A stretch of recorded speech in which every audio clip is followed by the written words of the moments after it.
Sokhna Dieka, directrice National Justice Afrique de l'Ouest et francophone. On a organisé cet atelier ce matin, c'est pour partager un certain nombre d'études que nous avons menées depuis le début de l'année. L'une portant sur la gouvernance, le cadre régulateur, et la deuxième étude portant sur une recherche pluridisciplinaire qui a regroupé des chercheurs de l'Université de Bombay en sciences de gestion, en économie, en droit, en sciences pures, pour discuter et voir un peu quelle devrait être la trajectoire de la transition énergétique au Sénégal. Vous savez, National Justice, c'est une organisation qui travaille beaucoup sur les droits humains. Notre cœur de métier reste les droits humains et nous nous efforçons de voir partout comment aujourd'hui rendre juste la transition et comment on peut agir sur ces leviers. Et dans ce cadre, on a, comme j'ai dit, en plus de ces études que nous menons, parce que tout ce que nous le faisons sur la base d'évidence, on a une initiative africaine qui s'appelle Jetta Just Energy Transition for Africa et qui a pour ambition de regrouper les États, qui a pour ambition de faire la promotion des énergies renouvelables, mais également de lutter contre de nouveaux projets pétro-gaziers qui ne respectent pas l'environnement ou les droits humains. Et dans ce siège-là, on a organisé un webinaire entre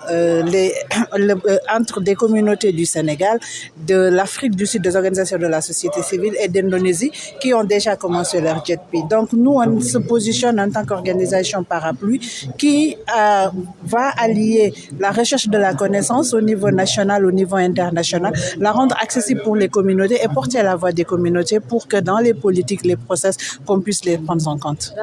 Le modèle de... C'est une dette à rembourser.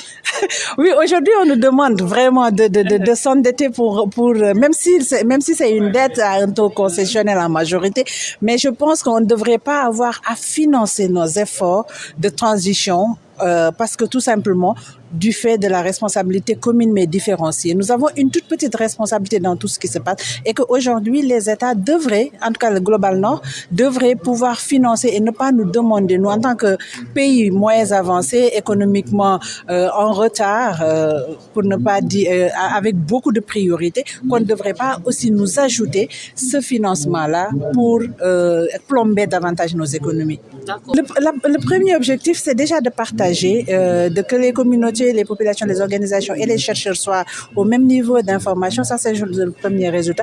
Le deuxième, c'est d'arriver à pousser l'État à s'approprier de ces résultats-là.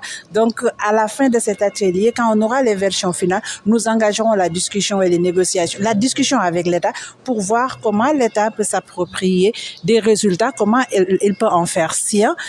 Et puis, comment organiser des rencontres entre les experts et l'État, bien sûr, dans la perspective d'améliorer tout le processus qui est en cours, parce que, comme je l'ai dit,